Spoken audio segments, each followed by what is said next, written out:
Assalamualaikum warahmatullahi wabarakatuh. Nama saya Aditya Diah Makfiro, nomor presensi 7 dari 12 MIPA 3, dan rekan saya Diva Novita Putri, nomor presensi 8 dari 12 MIPA 3. Hai teman-teman, di kesempatan kali ini kami akan menjelaskan materi tentang stabilitas politik dan ekonomi pada masa Orde Baru.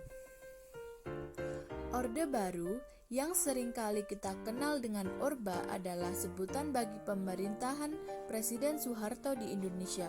Orde Baru menggantikan Orde Lama yang merujuk kepada era pemerintahan Soekarno. Akhirnya Orde Baru diawali dengan dikeluarkannya Surat Perintah 11 Maret 1966 yang biasa kita kenal Super Semar. Orde Baru berlangsung dari tahun 1966 sampai 1998. Dalam jangka waktu tersebut, ekonomi Indonesia berkembang dengan pesat meskipun bersamaan dengan korupsi. Latar belakang Orde Baru. Meski telah merdeka, Indonesia pada tahun 1950 sampai 1960-an berada dalam kondisi relatif tidak stabil. Bahkan setelah Belanda secara resmi mengakui kemerdekaan Indonesia pada tahun 1949, keadaan politik maupun ekonomi di Indonesia masih labil karena ketatnya persaingan di antara kelompok-kelompok lainnya dalam bidang politik. Keputusan Soekarno untuk mengganti sistem parlemen dengan demokrasi terpimpin memperparah kondisi ini dengan memperuncing persaingan antara angkatan bersenjata dengan Partai Komunis Indonesia yang kala itu berniat mempersenjatai diri.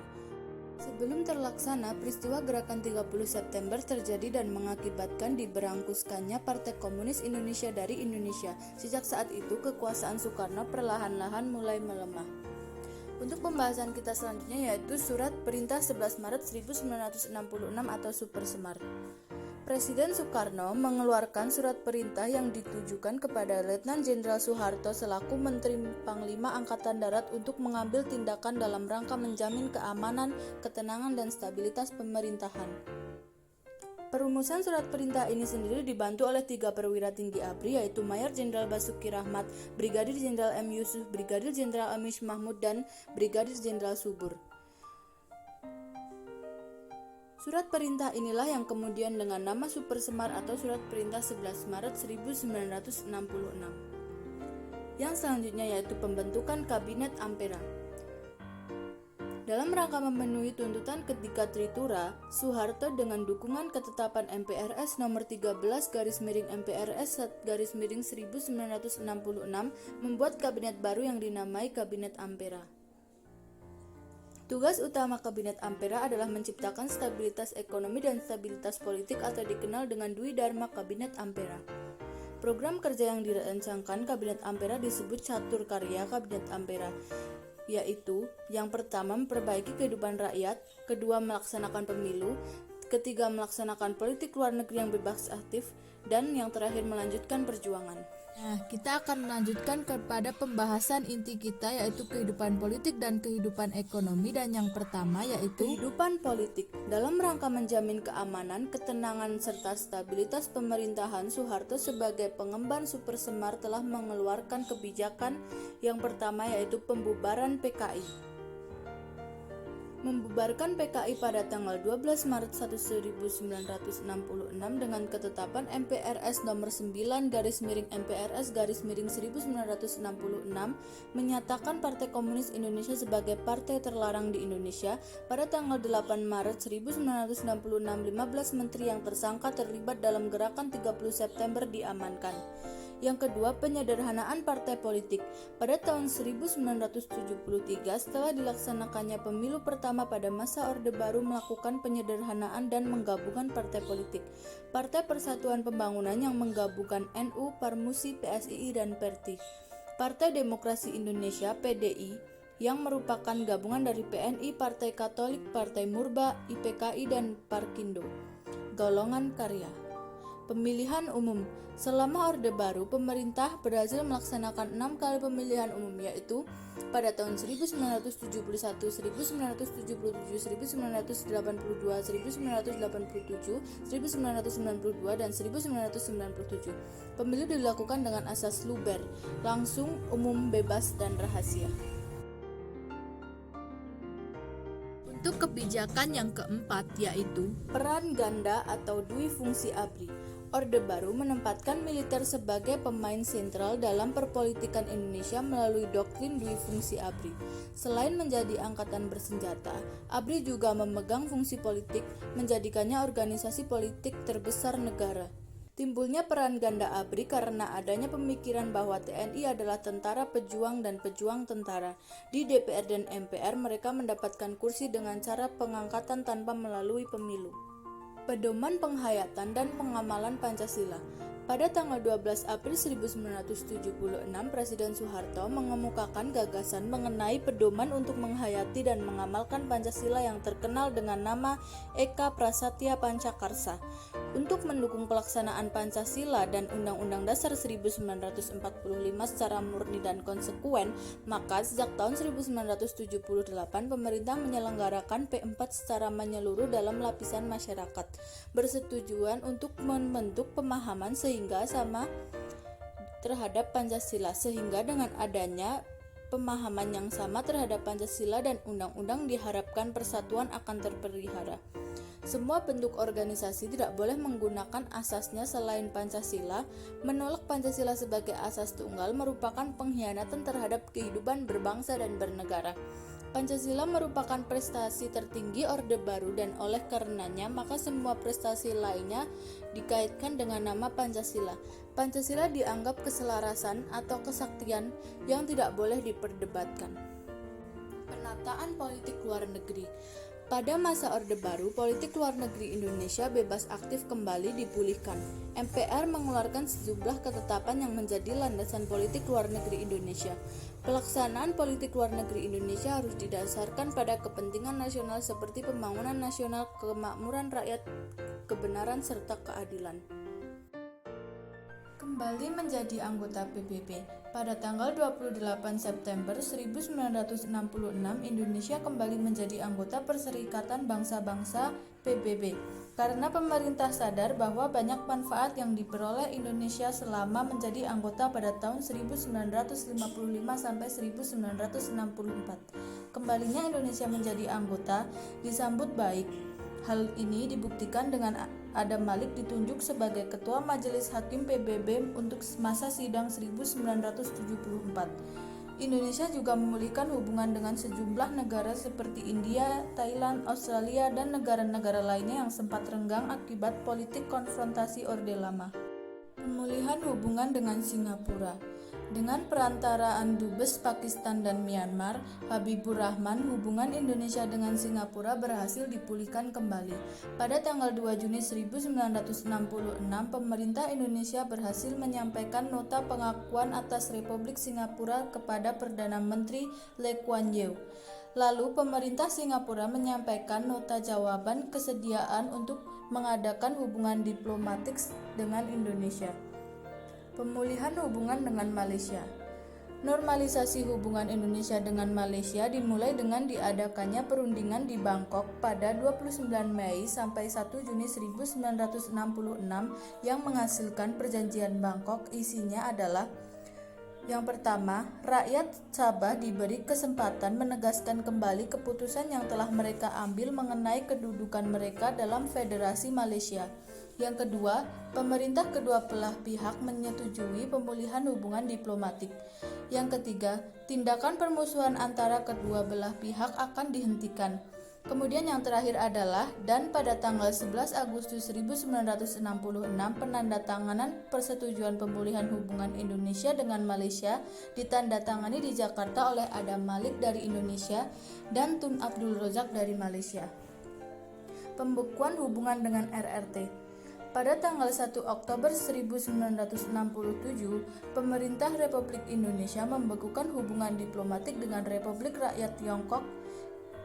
Keputusan tersebut dilakukan karena RRT telah mencampuri urusan dalam negeri Indonesia dengan cara memberi bantuan kepada gerakan 30 September, baik untuk persiapan, pelaksanaan, maupun sesudah terjadinya pemberontakan tersebut.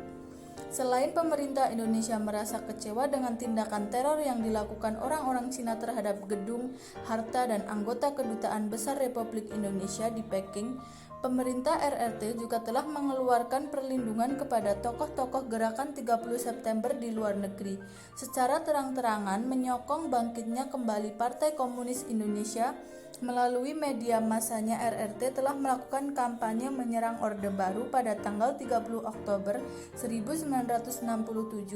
Pemerintah Indonesia secara resmi menutup kedutaan besar di Peking. Itulah tadi kehidupan politik pada masa Orde Baru. Pembahasan kita selanjutnya adalah kehidupan ekonomi pada masa Orde Baru. Ada beberapa program yang dilaksanakan, yaitu yang pertama pembangunan nasional yang memuat trilogi pembangunan. Setelah berhasil memulihkan kondisi politik bangsa Indonesia, maka langkah yang ditempuh selanjutnya adalah melaksanakan pembangunan nasional. Pembangunan nasional diupayakan pemerintah waktu itu direalisasikan melalui pembangunan jangka pendek dan pembangunan jangka panjang. Pembangunan jangka pendek dirancang melalui pembangunan 5 tahun atau repelita.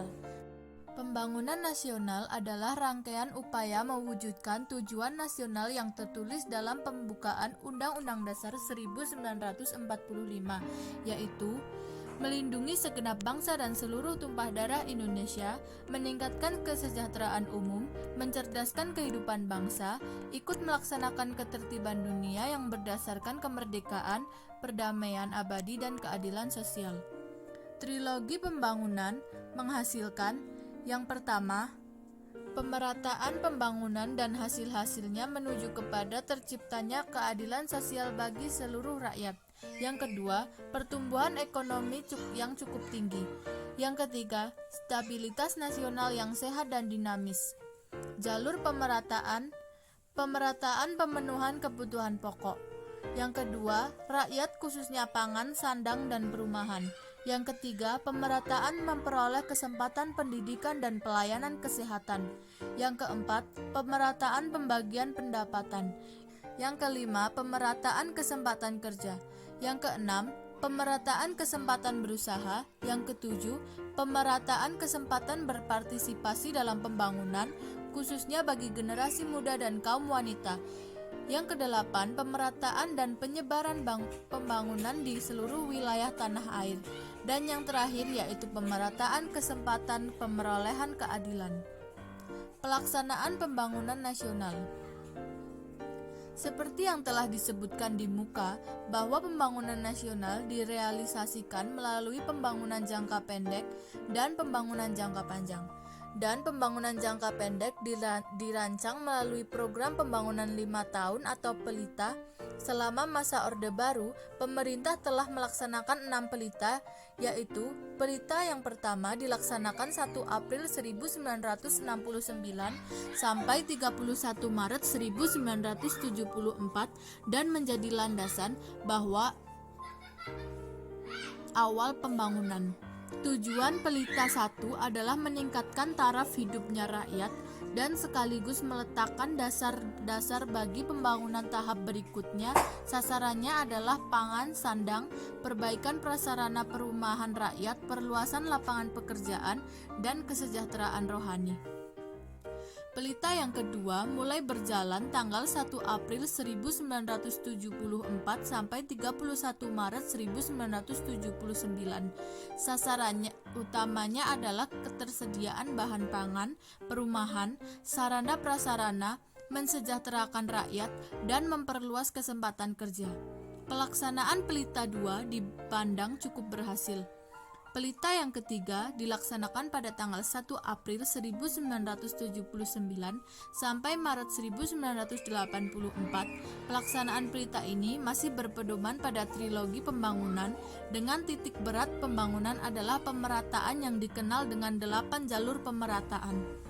Pelita yang keempat dilaksanakan 1 April 1984 sampai 31 Maret 1989. Titik beratnya adalah sektor pertanian untuk menuju swasembada pangan dan meningkatkan industri yang dapat menghasilkan mesin industri sendiri. Pelita yang kelima dilaksanakan pada 1 April 1989 sampai 31 Maret 1994. Pada pelita ini pembangunan ditekankan pada sektor pertanian dan industri. Pada masa itu, kondisi ekonomi Indonesia berada pada posisi yang baik, dengan pertumbuhan ekonomi sekitar 6,8% per tahun. Pelita yang keenam yaitu dimulai 1 April 1994 sampai 31 Maret 1999. Program pembangunan pada pelita ini ditekankan pada sektor ekonomi karena dipandang sebagai penggerak pembangunan. Program pada sektor ekonomi dipusatkan pada bidang industri dan pertanian. Juga mengadakan program peningkatan kualitas sumber daya manusia sebagai pendukung sektor ekonomi. Pada periode ini, pemerintah Orde Baru berakibat krisis moneter dan peristiwa politik dalam negeri yang melanda negara-negara Asia Tenggara, termasuk Indonesia, mengalami gangguan pembangunan ekonomi. Program yang lain yaitu Revolusi Hijau. Revolusi Hijau pada dasarnya adalah suatu perubahan cara bercocok tanam dari cara tradisional ke cara modern untuk meningkatkan produksi pertanian. Umumnya dilakukan 4 usaha pokok, yaitu yang pertama intensifikasi, yang kedua ekstensifikasi, yang ketiga diversifikasi, dan yang terakhir rehabilitasi. Sekian materi kehidupan politik dan ekonomi pada masa Orde Baru dari kami. Terima kasih atas perhatiannya. Bila ada kesalahan, kami mohon maaf. Wassalamualaikum warahmatullahi wabarakatuh.